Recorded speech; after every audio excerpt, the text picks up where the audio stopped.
Assalamu alaikum.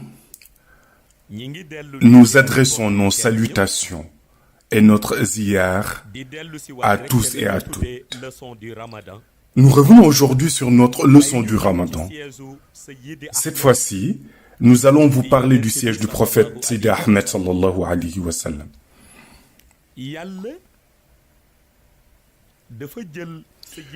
Allah subhanahu wa ta'ala a fait de Sayyidina Muhammad sallallahu alayhi wa sallam le meilleur des êtres créés.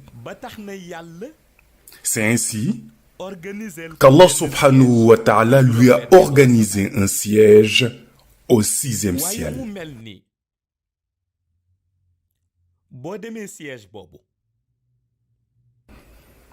En se rendant dans ce siège, le visiteur trouve le prophète Sayyidina Muhammad sallallahu alayhi wa sallam assis sur un fauteuil blanc. Ce fauteuil n'a pas de pied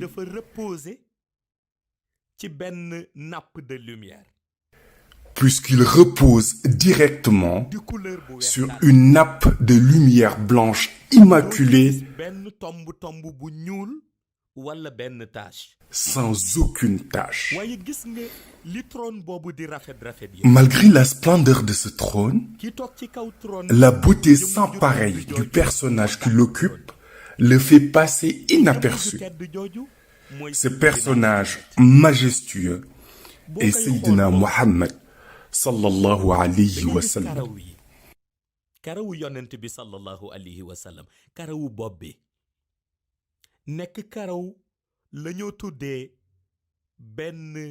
En l'observant, ses cheveux noirs étincelants se jetant sur ses deux larges épaules attirent et monopolisent l'attention.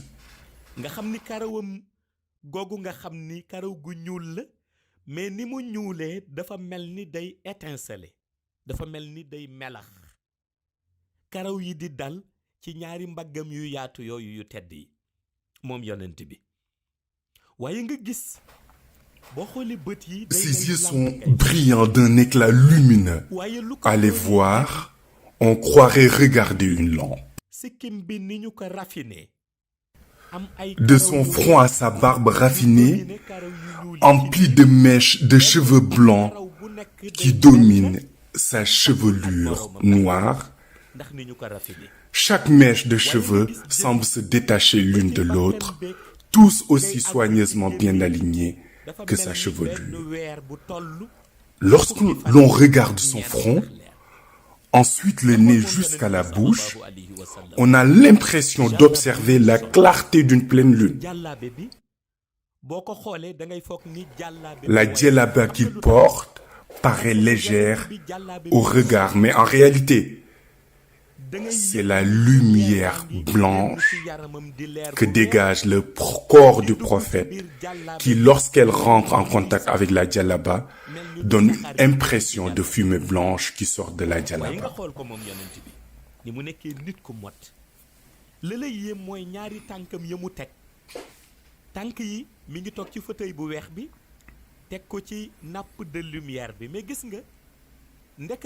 tànk yonent bi sallallahu alayhi wa sallam ñaari tànkam yu rafet yooyu nga xam ni waxuma dafa xees mais dafa weex tàll tànk yi. Avoir le prophète avec son charisme assis sur son trône, on s'étonne de voir ses deux pieds posés sur la nappe de lumière.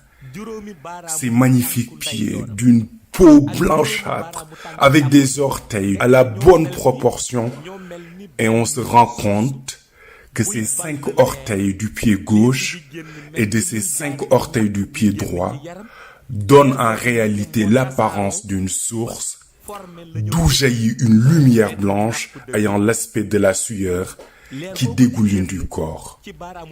C'est cette lumière jaillissant des orteils du prophète qui, en s'éparpillant, finit par former la nappe de lumière.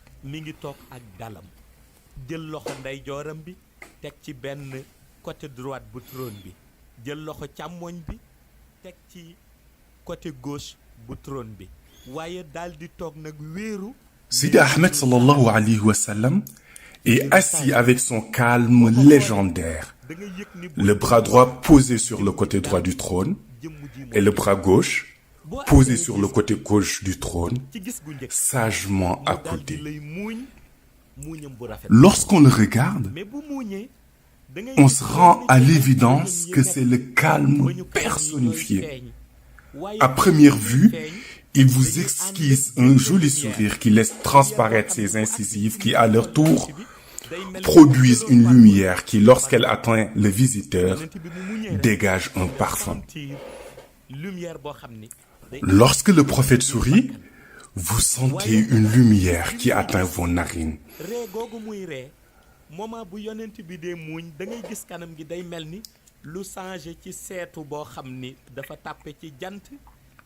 Lorsqu'on le voit sourire, son visage change, allant de la lumière du reflet d'un miroir exposé au soleil à celle d'un miroir exposé à un projecteur.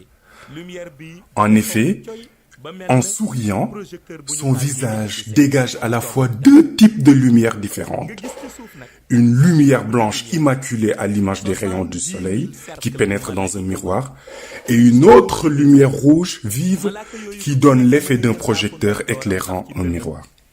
Sur la nappe de lumière se positionnent autour du prophète sallallahu alayhi wa sallam 70 000 cercles d'anges. Chaque ange a son aile droit posée sur sa poitrine et récite la Jawharatul Kamal. C'est la même que l'on récite dans la tariqa Tijani. La Jawharatul Kamal que l'on récite autour de la malane étoffe blanche. Le plus spectaculaire, c'est de voir qu'à sa droite se dressent 300 000 êtres de lumière, tous des représentations en lumière, hijab, du prophète Mohammed sallallahu alayhi wa sallam. Ces représentations de lumière, debout chacun, ressemblent tous au prophète sallallahu alayhi wa sallam et ont l'air d'anges en position de veille sur Sidi Ahmed sallallahu alayhi wa sallam. Lorsque vous jetez un regard sur la vitre située à l'arrière du trône, vous y verrez entreposé ce que les saints utilisent et que l'on appelle Inayatu Rabbaniyu. C'est là que vous vous rendrez compte qu'en réalité, les moyens de transport qu'utilisent les saints pour se déplacer entre les mondes Shahada, monde terrestre et Ghaib, monde invisible, ils les prennent à cet endroit par la grâce du prophète Sidi Ahmed sallallahu alayhi wa sallam. S'ils les rendent aussi, c'est là-bas qu'ils les retournent. On se rend alors à l'évidence de ce que Allah subhanahu wa ta'ala a dit dans le Coran à son noble personnage qu'est le prophète Sidi Ahmed sallallahu alayhi wa sallam et qui est gloire et pureté à celui qui de nuit fit voyager son serviteur Mohammed de la mosquée Al-Haram à la mosquée Al-Aqsa dont nous avons béni l'alentour afin de lui faire voir certaines de nos merveilles. C'est lui vraiment qui est l'audient, le clairvoyant, Sourate 17, verset 1.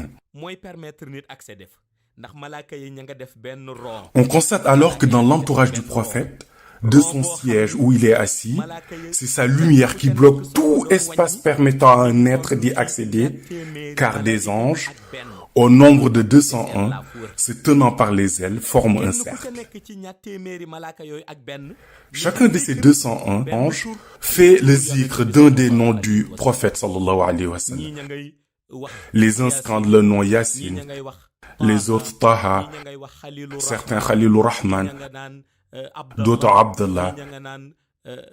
Il y en a encore qui salmodient les deux noms qui renvoient à la réalité d'Allah subhanahu wa ta'ala et qui sont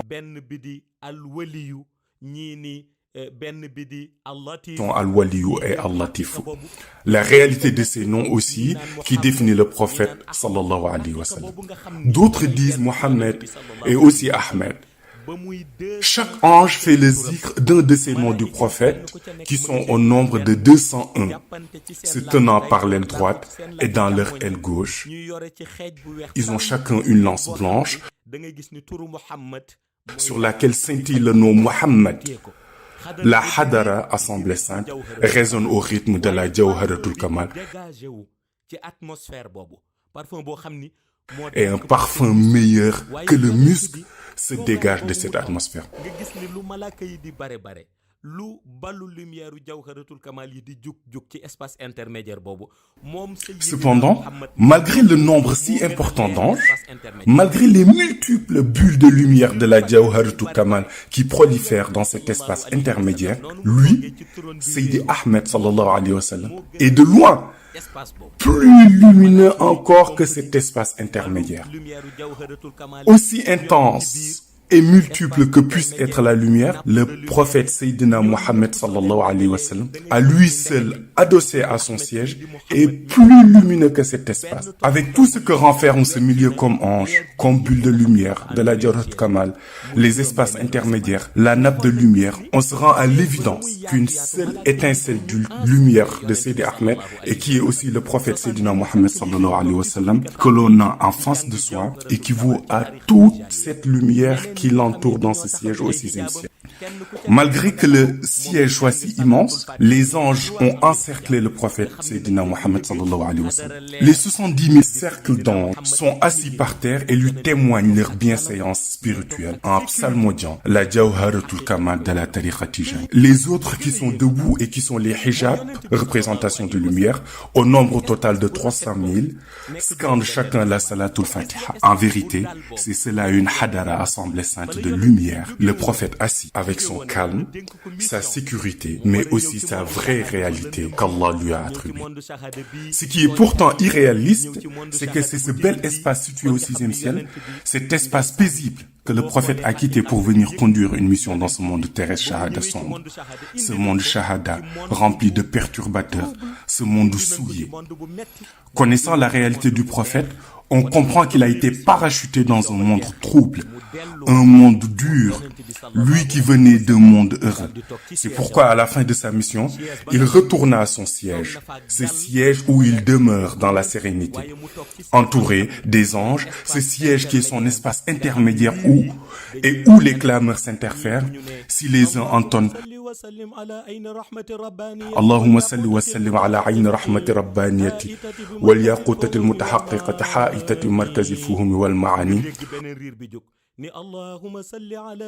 On entend une autre mélodie au son de Allahumma salli ala Sayyidina Muhammadin fatih lima ughliqa wal khatim lima sabaqa nasir al haqq bil haqq wal hadi ila siratika al mustaqim wa ala ali haqqa qadrihi wa miqdarihi al azim. Au même moment, on en entend d'autres qui entament Ya Muhammad, Ya Ahmed, Ya Khalilur Rahman, Ya Latif, Ya Wali. Toute cette lumière qui se rencontre et qui résonne dans ce milieu, les anges avec chacun sa lance, se tenant les uns aux autres par leur aile droite, et Seydi Ahmed sallallahu alayhi wa sallam assis au milieu.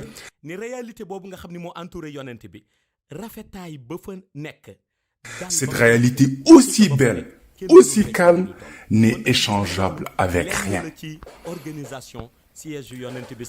Ceci est une organisation du siège du prophète sallallahu alayhi wa sallam au 6e ciel. Celui qui s'y rend saura que c'est de la lumière sur de la lumière. Toute cette lumière est celle du prophète Sayyidina Mohammed sallallahu alayhi wa sallam. Ceci est juste un résumé, un tout petit résumé de ce qu'est le siège du prophète. Ces autres sièges qui restent, ces grades, qui se métamorphosent à chaque époque, si on se décidait à en parler, nous serions encore là demain. Par la grâce du prophète Seydi Ahmed sallallahu alayhi wa sallam, par la grâce de Maulana Cheikh Ahmed Tijani Chérif, qu'Allah fasse de nous ses véritables disciples. Wassalamu alaikum wa rahmatullahi ta'ala wa barakatuh.